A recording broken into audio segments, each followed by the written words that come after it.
Welcome everybody to the Cool Library. I am your librarian, Ellen, for movies in this video specifically. We're going to talk about the movies and the TV shows that I watched in the last 3 months. I know I promised you every 2 months I would try and do this year, but May just got really busy and didn't get a chance to really film this video. So I just decided to combine the past 3 months, March, April, and May. I'm also going to try to talk really fast and not talk too much about these movies and TV shows because I have a lot to talk about and I don't want to make this video an hour long. So let's just get started. We're going to start with statistics. I watched a total of 26 movies. Here they are, split up by month. And then here it is split up by the amount of minutes I watched with these movies. I'm also not going to tell you the total amount of minutes in the last 3 months because I don't want to do math right now.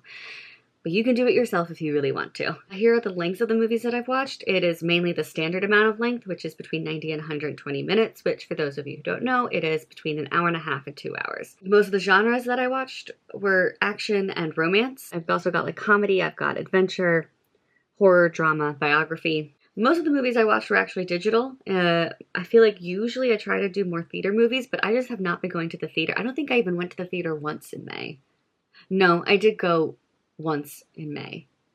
But yeah, I've been mainly watching digital movies. And the specifics of the digital, here is what we've got. Mainly Netflix, but I've also watched some Prime, Hulu, HBO, and watched 2 movies on a Delta plane. Next is the ratings of the movies. Most of the movies I've watched have been R-rated, but then there's also been a couple PG-13 and a couple of other ones thrown in there. Most of the movies I watch do come out in the year 2024. Here are my star ratings of the movies, mainly 4 stars, some like 3.5 and 3 stars. I don't have the average for the last 3 months because, again, I don't want to do math right now. But I do have 1 5-star in there. In typical fashion, most of the directors I watched were male directors, also mainly American directors, also mainly not POC directors. I'm trying to not make eye contact with you as I say it because I am ashamed. But for the POC directors I did watch, here are the specifics for those. 2 Middle Eastern, 2 Black, 1 Asian, 1 Latin. LGBTQ representation has mainly been absent, but of the LGBTQ representation I did watch, here's the breakdown of that. And then lastly, most of the movies I watched have not been based on true stories. Now, I don't have graphs or pie charts for this statistic, but I can just show you what the movies were. But 4 movies made me laugh, and 2 movies have made me cry. Little sneak peek of some of the movies you're going to see in this video. So let's get started. Our first movie that we have here is Abigail. And Abigail, was a 3.5 for me. This is a horror movie, which I typically don't watch horror because I can't handle horror. But this kind of looked more like horror comedy, which it does have some comedic elements, but I do think it is more horror than it is comedy. But with this, we have a group of people who have been hired to kidnap a little girl. And so they kidnap the little girl and are just waiting for like the father to give them the ransom money. But as they're like, checking in on this little girl who's just a ballerina, things start happening. And we start to realize that this little girl is actually a vampire and is out to kill all of them. So it definitely went wild and crazy and didn't go in places that I was expecting it to go, but it still ended up being a fun time. But it's just, I don't think it's a movie I'm gonna watch again, but I enjoyed my time watching it when I watched it, which is why I think I've put it at the 3.5. Okay, next we have Arthur the King, which is a 4-star movie. This is based on a true story about these people who went on, what is that race called? Where you bike, you hike, you swim, you do all this stuff. Not a triathlon? Is that what it was? It was like a famous triathlon that like lasts for a couple of days. We're following this main group, which has Mark Wahlberg in it. It has Simu Lee. And on this like journey that they're going on, this triathlon, they kind of befriend a stray dog. And the dog just kind of joins them on their journey. And it's very sweet, very like heartwarming and touching, and I genuinely enjoyed the movie. I thought it was good. All right, next we have Monkey Man, which I gave 3 stars. I was actually kind of disappointed. I was really looking forward to this movie because I enjoyed Dev Patel, and this was his directorial debut, and he also starred in the movie, and this was very much like an Indian James Bond. But I think I loved the shots. I thought it was shot very well. The like cinematography and like the camera work just was really cool, which is why it's not like a 2.5 or 2-star movie. But the writing I don't think was good. I think I wrote an actual review of this movie. Hold on. I did. Oh, okay. Never mind. I didn't like the camera work. I said there was too much shaky cam. I understood the motivations of our main character, but I was confused about all the other characters.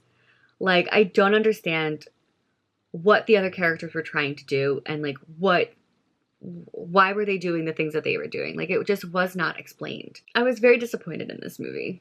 That is what I have to say. I didn't like the writing, I didn't like the shaky cam, but I thought the cinematography was great, and I thought the acting was good as well. Next we have Dune Part 2, which is going into the 4.5 for me. I actually think I liked this more than the first one, which I did enjoy the first one. I think the first one I gave 4 stars. This one, 4.5, really enjoyed it a lot. This was a very long movie, but it didn't feel long. And there was a lot going on, but this movie really is making me hate our main character. The way it ends, like, sorry for a spoiler, it's not, but like when he broke Zendaya's heart, my heart was also broken. I think this was incredibly shot. It's incredibly written. I really enjoyed the story. It didn't feel like like 5-star movies. Like, I know the feeling I feel when I watch a 5-star movie, and I didn't get that feeling. I can't describe the feeling. It's just the feeling. Okay, next we have Irish Wish. It's a 3.5. But listen, hear me out. My review of it literally is just, if it was based on enjoyment alone, 5 out of 5. 5 out of 5 for enjoyment. Like, I love this movie so much. I honestly kind of want to watch it again. But if I'm being honest and I'm looking at it through a filmmaking lens, it's a 3.5. It's an average movie. But I love it. This is a romance. It's a rom-com taking place in Ireland. We have this woman played by Lindsay Lohan. I'm loving Lindsay Lohan's comeback, by the way. Absolutely loving it. She is getting married to this guy, but she's like pretending to be someone she's not. And then she runs into this guy who's played by Ed Spielers. I'm in love with him. So it just, my God, and this movie made me fall in love with him even more. But he's a photographer, and so they like hire him to be the photographer for the wedding, and they start having like a little romance, and it's great. Okay, next we have Anyone But You, which is a 4-star. Watching this and Irish Wish, we're both like, okay, no, these are the rom-coms I like. Because I lately have been watching rom-coms that have just been like 3 stars, 2 stars, and just like not really enjoying rom-coms. And I'm like, am I not liking rom-coms anymore, or is it the rom-coms? But thankfully, Irish Wish and Anyone But You have made me be like, yes, no, I love rom-coms. Okay, so it's not just me. It's the rom-coms that have been coming out that haven't been good. I watched Anyone But You on the plane to my trip to New York City, and then I watched it again on the plane from New York City back to LA. And then I also bought it as soon as I landed, and then watched it again. I watched it 3 times within 4 days. I really loved this rom-com a lot. I also love that this has brought the song Unwritten back into my life. I didn't care that I was looking goofy on a plane. I was dancing and mouthing the words to Unwritten in my seat. I didn't care if people were staring at me. This was a great like enemies to lovers rom-com too, where we had these 2 people, they met, they had like a great meet cute, and then they like went on a date and they had a really great day together. And then they both have their reasons for like never contacting the person again. But then months go by and his best friend is getting married to her sister. And they're both like, you know, best man and like maid of honor at the wedding. And they kind of have to be nice to each other. But, you know, the chemistry is there and it comes back and it's great. And I love it so much, which is why it's a 4-star. Okay, next we have Roadhouse, which is a 3.5 for me. I feel I have like kind of rewatched this movie and I feel like I want to move it up a little bit more. But for right now, we're going to keep it where it's at. Maybe by the end of the year, I'm going to go through like all these movies and see if there's any changes I want to make to my thoughts and feelings. But right now it's at a 3.5. It's an action movie that honestly was fun to watch. Not an action. Would it be action? I mean, yeah, there's a lot of fighting in it.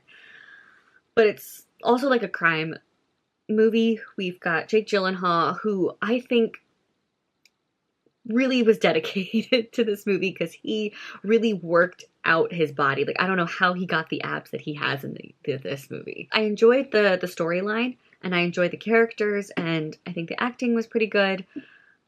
But for me, I actually wasn't really too keen on the way that they shot the fight scenes. I think that's my big issue with the movie. I know there are a lot of people who really enjoyed the way that the fight scenes were shot, but it's one of those things where it's like, it is impressive the way that they've done it, but for me, it was like making me feel nauseous. We follow Jake Gyllenhaal's character who is hired to kind of like be a bouncer bodyguard for this roadhouse because there's been a lot of not great things happening.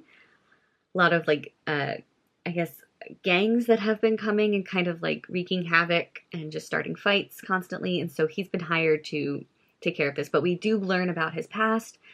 And he's just a real bit badass. And he kind of like learns why these gangs are like coming to this roadhouse specifically and trying to like terrorize it. I enjoyed it, but it's again, I don't think it's one I'm going to watch again. So next we have Turtles All the Way Down, which is going in the 4-star category for me. I read the book when it first came out years ago. I can't even remember when the book came out. The book for me was 5 stars. I love that book. And so I was really excited for this movie. So I watched the movie and I really enjoyed the movie. I liked the way they handled her OCD visually. So we follow a girl who has like really bad OCD. She kind of stumbles upon trying to like figure out this mystery of this missing billionaire. And she knows the son of the billionaire, so that's like helpful in her case. But then like a little romance starts to happen with this guy. But the OCD is really like a problem because she just like, I can't imagine ever kissing someone because of all the germs and bacteria. But I think this was done very well. Granted, I don't have OCD, so I can't be your guide to know if it was done very well, but to me, I think I liked the way that they visualized her OCD. I liked the movie. That's all I have to say. Okay, next we have Ricky Stenicki, which is a comedy, and I've given that 3 stars. It's a dumb comedy, which is what I was expecting going into it. Like, I wasn't expecting this to be a great movie, but it was okay. Stars Zac Efron, John Cena, and basically this group of friends have been friends forever, and they've always used this person that they've created, Ricky Stenicki, for anything that like goes wrong. Like if they're like, oh no, we're gonna get in trouble for this. You know what? It was Ricky Stenicki. And for some reason they've been able to like convince everyone in their lives that this person actually exists. But then things start getting a little muddled and they actually need to have a physical Ricky Stenicki. So they hire this guy, John Cena, to play Ricky Stenicki, their friend, and he kind of takes it a little bit too seriously. But yeah, no, it was fun, but a movie I'm probably never going to watch again. It was fine for the moment. All right, next we have Lift, which I'm putting in the 3.5 category. This is about a heist. I love movies that are about heists, but this is about a heist on a plane. They're trying to take something on a plane. How are they going to get it off the plane without the people realizing?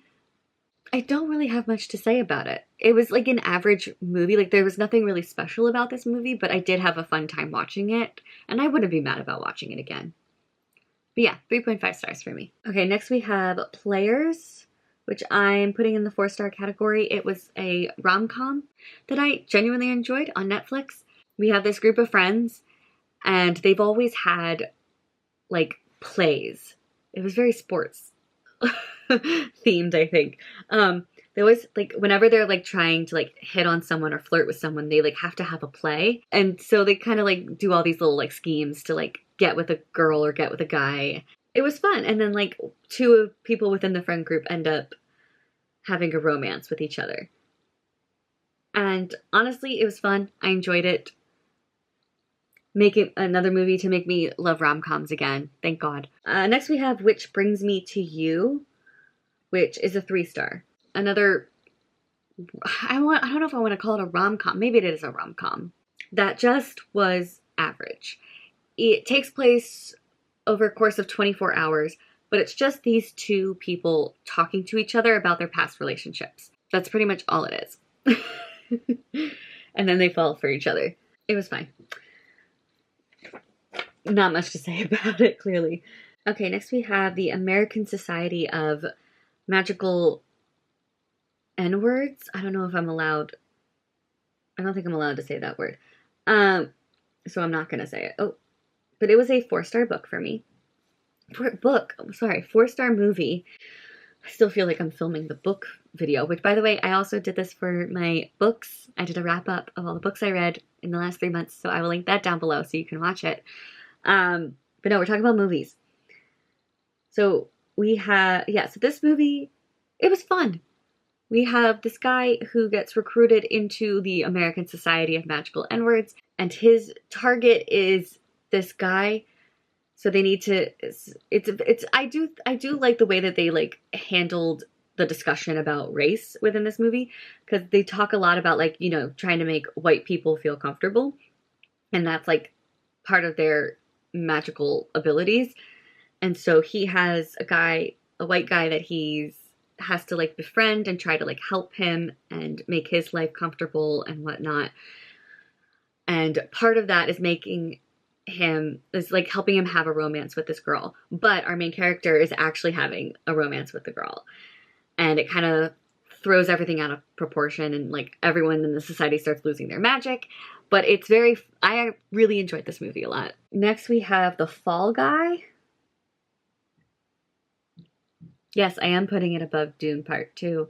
I genuinely loved this movie. This was so good. An action rom-com about a stunt guy who loves, like, the director of the movie. The other, like, plot of this movie is the main actor that the stunt guy is a stunt double for has gone missing, and so the stunt guy has to try and find our lead actor, but he kind of gets mixed up in some, like, shady stuff. It's so fun. I also think this movie is incredibly quotable. I still haven't watched the new version that they've released on Amazon Prime, which has, like, 20 more extra minutes of action, but I do want to watch that. I plan to watch that version. I mean, I love Ryan Gosling, but this movie has, like, made me fall in love with him even more. I swear, every time I watch a movie with Ryan Gosling, I just fall in love with him more and more and more. And I think Ryan Gosling and Emily Blunt have great chemistry with each other. This was just a really fun movie, and I think the action was done really well. I also really like what this has done for the stunt world. And I think because of this movie, they're going to be adding a stunt category for the Oscars, which, honestly, yes, well-deserved. They've been overlooked for too long. Please watch this movie. It's so good and so funny. Next, we have Mother of the Bride, 2.5, a rom-com on Netflix. We're mainly following the mother of a bride, and the father of the groom is her ex-boyfriend from college. Still to this day, like, doesn't know why he stopped talking to her and, like, left her and, like, ghosted her in a sense. It was fine. I think there were aspects and moments of this movie that I did enjoy, but overall it just fell flat for me. There were some things that just, like, logically didn't make sense. And as much as I do like Miranda Cosgrove, I think her character was just incredibly annoying, and I just, like, wanted to, like, slap some sense into her a lot of the times. And I, like, felt really bad for the mother. I was like, this mom is so patient. I can't. It was just a 2.5 movie. It was fine. It wasn't fine. It was less than fine, but you know what I mean. Okay, next we have The Boys in the Boat, which is a 3.5. This was the other movie that I watched on the Delta plane, and it was okay. Like, I do like a good underdog story, and that's what this was. And again, this was based on a true story. This is about this rowing team during the time of the Great Depression, or I think like maybe just getting out of the Great Depression. This specific rowing team comes from the poor. Like, they don't have money, but they have determination and they have passion and they have, you know, the will to survive and to live. And this is what they have to do to survive and to live. And they end up getting chosen to go to the Olympics, this rowing team, and it causes a lot of controversy. I do think this is like a good underdog story, but in the sense of like filmmaking, it was just pretty average, nothing special about it. But if you want to watch a good underdog story, I would recommend this one. I like it, but yeah, just average. Next we have Ghostbusters, what is it? Frozen Empire. Which is a 3-star movie for me. This was kind of a letdown because I did actually enjoy the Ghostbusters Afterlife movie. Yeah, there were a lot of cheesy one-liners. Some characters weren't needed. And the setup for the story took way too long. But I did laugh a lot, though. That is my review of it. And we're just gonna leave it at that. And then next we have Prom Dates, which is also a 3-star movie. We're following two best friends who are going to prom. And they have prom dates. This is going to be a terrible description of the movie. But things don't really go as planned. And then they end up kind of going to prom alone. But also, you know, these two friends, they end up having a big fight. Big confrontation. It was an okay movie. It wasn't bad. Like, I didn't hate it, but it was also just, like, not a movie I think I ever want to watch again. I don't know. It was fine. Okay, next we have Damsel, which I gave 4 stars. I really liked the CGI. I think the design of the dragon was really cool. Oh, sorry. I haven't even told you what the movie is about. It's about Millie Bobby Brown's character is chosen to marry this prince. And so she marries him because her town really needs money and they've got money. Well, really, like, her dad kind of marries her off. She didn't really have a choice. The day of the wedding, you know, they get married and then it's like, oh, we have a ritual that we do at the end of the wedding. And they like transfer blood together and then she gets thrown into the pit of a cave where there's a dragon. And then the dragon is supposed to like eat the princess. There's a reason they do it that you like find out later on. And it all like comes together. But this movie is pretty much just Millie Bobby Brown fighting this dragon. And yes, I do think the CGI for the dragon was good. I very much liked it. And I liked the storyline. And I really liked how, you know, Millie Bobby Brown is a very strong main character. And she's very smart and like figuring all this stuff out. It was an enjoyable time. I really actually enjoyed watching this movie. And I think it was well done. Okay, next we have The Ministry of Ungentlemanly Warfare, which I gave 5 stars. That is my 5-star movie of the year so far, my only one. It's based on a true story. It's an action taking down Nazis movie, and I loved everything about this movie. Do I want to say more? I feel like I should say more because it is a 5-star movie, but I don't really have anything to say. I loved the way this was shot. I loved just the storyline. I loved the acting. I really liked everything. I loved the sound design, too, with the fight scenes. And I just, oh my god, I was so invested. I was so invested. I loved this movie so much. Please go watch it. Next, I had Challengers.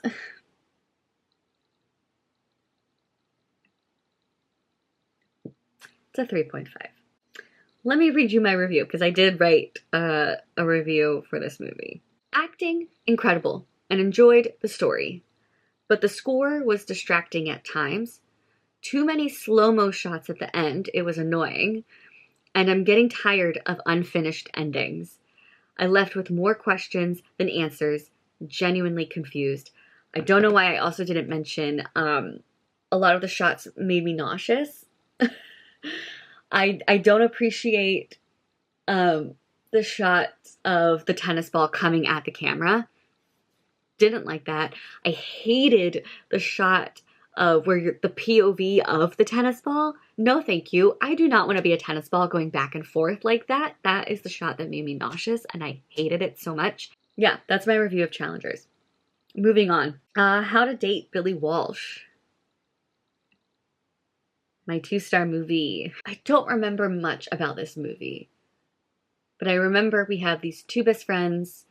The guy is in love with the girl, but the girl is in love with Billy Walsh. He then helps her kind of get with Billy Walsh, and then she does get with Billy Walsh, but he really wants her and is sad.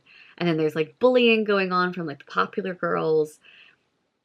The writing was awful for this movie. I just gotta say, the dialogue was terrible. Didn't really care for the story, and the acting also wasn't very good for a lot of it. Anyway, yeah, didn't really like this movie at all, so I gave it 2 stars. Okay, next we have Boy Kills World, which I gave 4 stars, which, yeah, I think it goes right in there. This is an action dystopian movie. We're following this guy who is an orphan and has been trained by this guy to be a fighter and take down this family that's kind of causing this Hunger Games situation where they just round up a bunch of poor people and make them fight on television to the death, but there's no winner. And so this shaman living out in the woods has raised this kid to be a fighter to take them down. It was fun. I did like this movie. One of my favorite actors I didn't realize was in it, and I wish I could remember her name because I really like her. Did not know she was in this movie, but she made an appearance, and it was fun. I liked it. Again, not much to say. Loved it. Enjoyed it. The Idea of You was also a 4-star movie for me. I think it actually goes above Boy Kills World.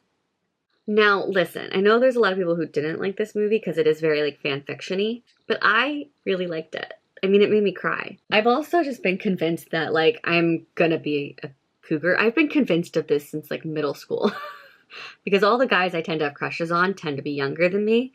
So I'm just convinced I'm gonna be a cougar, and this lived out that fantasy that is in my brain. I genuinely think this was a good movie. I really enjoyed this a lot. Anne Hathaway can do no wrong for me, and Nicholas Galzatine is really killing the game right now. He's in so many movies that I've really enjoyed. I'm really happy with the movie. I kind of want to watch it again. Next we have Wicked Little Letters, which it's a 4.5 star movie for me. So close to being a 5-star. I genuinely really enjoyed this movie. Let me actually look up the description of this movie so I don't butcher it. Oh, it's a long description. Okay. Well, this takes place in the 1920s. A 1920s English seaside town bears witness to a dark and absurd scandal in this riotous mystery comedy. Based on a stranger-than-fiction true story, the film follows 2 neighbors, deeply conservative local Edith Swan and rowdy Irish migrant Rose Gooding, when Edith and fellow residents begin to receive wicked letters full of unintentionally hilarious profanities. Foul-mouthed Rose is charged with the crime. The anonymous letters prompt a national uproar and a trial ensues. However, as the town's women, led by police officer Gladys Moss, begin to investigate the crime themselves, they suspect that something is amiss and Rose may not be the culprit after all. This was so funny. I really liked this movie. I thought it was witty. It was funny. I loved the way everyone talked with each other. The back and forth dialogue and conversations was just really good. I was never really planning on seeing this movie, even though the trailer did intrigue me. But then just was hanging out with a friend and we're let's go to the movies, and we saw this movie and it was a really fun time. All right, last movie to talk about is Freelance, which unfortunately is a 2.5. But I was kind of hoping for the Lost City vibes, but this was not good. We have John Cena who's been tasked to be a bodyguard for this journalist who's going into an area that's not really safe for American journalists, especially, but like, she's the first journalist to get an interview with this politician, I think in Mexico. Someone tries to do an assassination attempt on this politician as they're with them. And it ends up becoming like bigger and deeper than they expected it to be. And they really like get involved in it. And it's not what it seems. I don't know. I didn't have fun with this movie. I thought the dialogue was terrible and just, it wasn't funny. I don't know. I feel like it was like trying to be funny, but it just wasn't working. Those are the movies. Let's now move on to TV shows, which here are the TV shows that I have watched. So first here we have Game Changer. Now I also have Game Changer here, and I also have Game Changer here. I watched 3 different seasons of Game Changer. What is it? I watched seasons 3, 4, and 5. And the reason I didn't just use one poster for all of them is because I kind of put them in different categories. So what is this one's representing? Okay, what is representing season 3 for? This is representing season 3. And I'm very sorry, but season 3 was a dislike for me. So sorry. This is representing season 4, I believe. And season 4 was a like, and season 5 was a like. I am enjoying Game Changer, but I didn't like season 3. I actually skipped a couple of the episodes, or just kind of like skimmed through the episodes, because I don't know. I wasn't liking season 3 of Game Changer. But I did like seasons 4 and 5.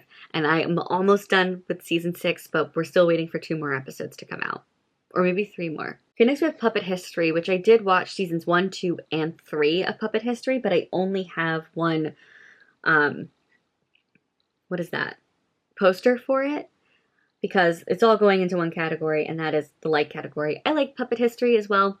If you don't know, it's like a puppet show, but it teaches you history. It's very fun. Oh, next on the list here we have Bridgerton Season 3, Part 1.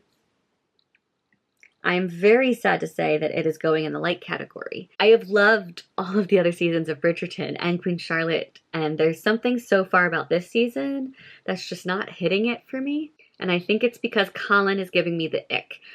Now here's the thing. I've read articles. I think Colin is supposed to give you the ick because he's like being a completely different person, but it's just like his flirting with other girls comes across so arrogant, and I don't like it. It is such a turnoff. But I did like the last scene, you know, the carriage scene. Anyway, next we're doing Tires, which is also a dislike. So sorry. And the reason I am saying sorry, I watched this show, which is on Netflix. I watched it because a friend of mine is in it, and I wanted to support her. And yes, she was great in it. I actually really liked her part, and I liked that episode of the season.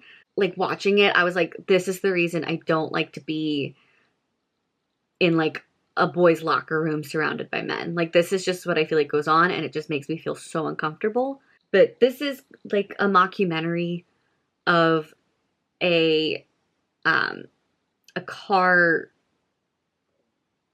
What are those called? Like, car repair places. And it takes place in Valley Forge, Pennsylvania, which is another reason I watched it, because Valley Forge. I'm like from there. So it also was just like reminding me of home a little bit, but like, yeah, no, I didn't like this show. I'm sorry. Next we have Maxton Hall.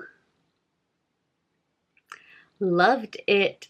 Loved this show so much. This I didn't even hear about. I was just scrolling through Amazon Prime. This came up, I think it was like, oh, like number 3 shows on Prime right now. And I was like, oh. And then like, I looked what it was about, and I was like, oh, this sounds interesting. So I watched it, and it was fantastic. So this is a German show, but I watched it with English sub and dubbed. This is very much like YA drama romance. Oh my god. And it's also like takes place at a rich boarding school, but we've got like the guy who's like super rich and like so super popular and like so arrogant.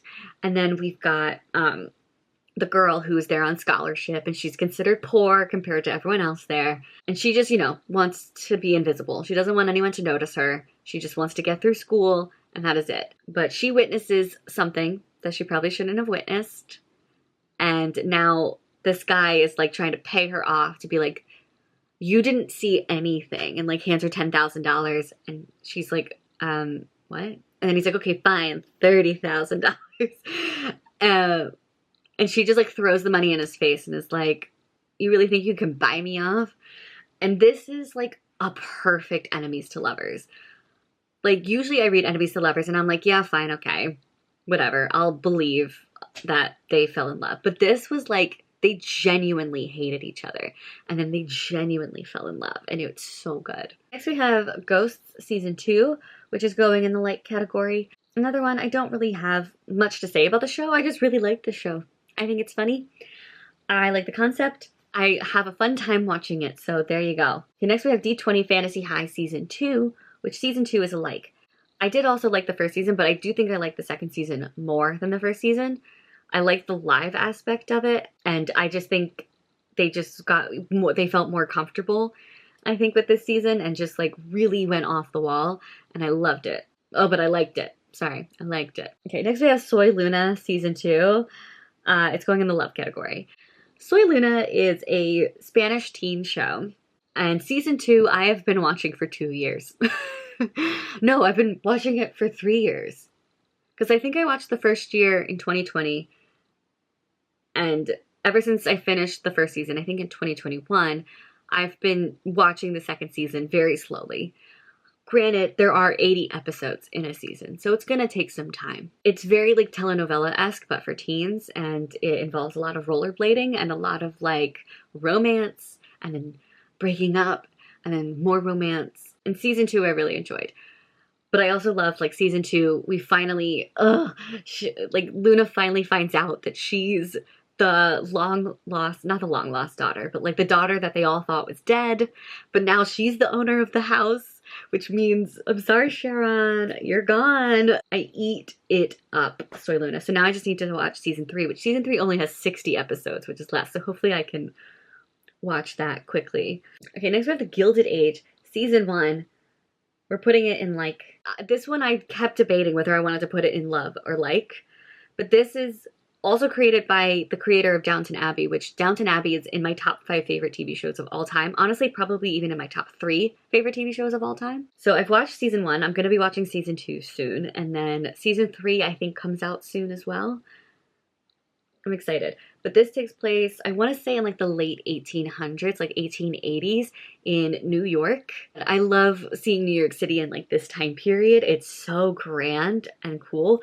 But there's also a lot of drama between like old money and new money. Of course, we also follow a lot of the servants' lives, which is something Julian Fellowes does a lot because he did that with Downton Abbey too. I love that like everyone's got a secret and we're just trying to like find all these secrets, and then there's like lots of rivalry between different people. But the Russells, definitely the definition of power couple. It's like I don't want to root for the rich, but this show makes me want to root for the rich. Yeah, I also like the discussions on race because we do have a character, Peggy Scott, who is black and, you know, becomes friends with our main girl, who I can't remember her name, Marion. Got it. They've become like best friends, but like Marion's starting to see like, oh, wait, they definitely treat you differently than they treat me. And it's like, yeah, no, I like how they're handling race in this as well. No, I'm really enjoying The Gilded Age a lot. Okay, next we have The Buccaneers, which is going in the love category. Wait, I'm starting to see a trend. It's the teen shows that I love that have lots of drama. Yeah, so this is a teen drama romance show. So this show, I can't think of the time period, but I want to say it's like maybe Bridgerton time period that this is taking place. But we're following these American girls who are going to Britain to find husbands and are joining the marriage mart, you know, doing the promenades, all that stuff. But the Americans are wild and free, while the British people are like stuck up and just like very proper. But yeah, no, I love the show. I love the drama that's in it. I do want to give a trigger warning. There is some sexual and physical abuse. I did not know that stuff was going to happen. But yeah, the only thing I don't like about the show, even though it is still a love, is our main girl, Nan.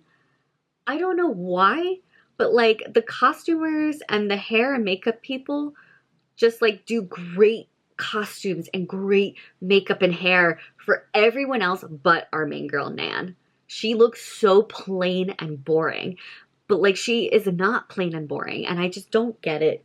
It's like they like spend $100 on everyone else's dresses, but her dress, it's like they went to the dollar store. And I think like they're trying to make her seem like she's more like, you know, tomboyish, and like that's what they're doing with it. But like it's not coming across as that. It's coming across as you didn't have enough money for our main character for some reason, so you've made her look cheap. I don't like that. But still love the show, and I'm excited for whenever the second season comes out, but it might be another year till it comes out. Anyway, next we have Percy Jackson and the Olympians, which I'm sorry to say is a dislike. I don't think there's anything wrong with the show. I just couldn't finish it. I couldn't. I think I had maybe like 3 episodes left, and I just really didn't want to watch it. I was like, I'm not interested. I'm not invested.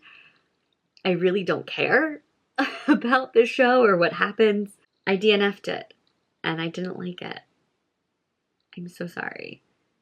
To me, this was boring. Next, we have Death and Other Details, which is going in the love category. This is not a teen drama romance. This is like a murder mystery on a boat with a bunch of rich people. It's so good. But there is some romance. I mean, you have to have romance. And some drama. Lots of drama. It's also got Mandy Patinkin, who is like our detective. And of course, a murder happens. And so we start diving into that murder. But then a lot of other secrets come out. And then there's another murder. And then there's another murder. And it's just... it's so good. And I'm so upset it didn't get a second season, because after like the way it ended, I'm just like, I want more. I also did not see that twist coming. I did not see that twist coming. I don't know how they did that. How did they do that? I loved the show. Loved it. Okay, and then the last show we have here is Up Here, which I still don't know where to put. I think I'm just going to put it in like for now. But I could change this to dislike, because it was just okay. I understand why there's no second season. I get why the show was canceled. But it's about these two people. They start off like having like a romance-ish, and then they become friends, and then they like become go back to being like romance lovers or something. I don't know. I'm doing a terrible job. But they have like voices in their heads that they show as like physical people talking to them in their head. But like obviously no one else can see these 3 people. But these 2 both have like 3 distinct voices in their heads that are like talking to them and telling them things. And it's also a musical show, so there's a lot of musical numbers. I didn't really care for any of the musical numbers. I don't think this show really needed any musical numbers, and that's crazy coming from someone who loves musicals. But I think I might change that to dislike later on. I put like at first because I didn't see anything like wrong with the show, but the more I think about it, the more I'm like, I don't know if I really liked it. Anyway, those are my TV shows, but let me actually see if I can put them in like an order. So that's the order for dislike. Oh God, what's the order for like?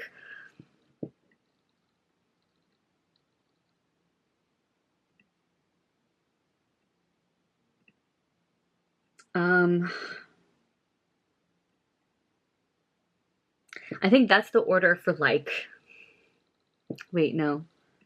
I think I like season 5 more than season 4. And then the order, and okay, that's the order for love. There we go. We figured it out. Yeah, so those are all the movies and the TV shows that I watched for this last like 3 months, with my thoughts on them. As few thoughts as I could tell you, because I'm sorry if this video is long. But I'm going to end it here so that way it's not any longer. But please also go check out that book wrap-up video that I told you about. And I will see you guys later with more videos. Bye!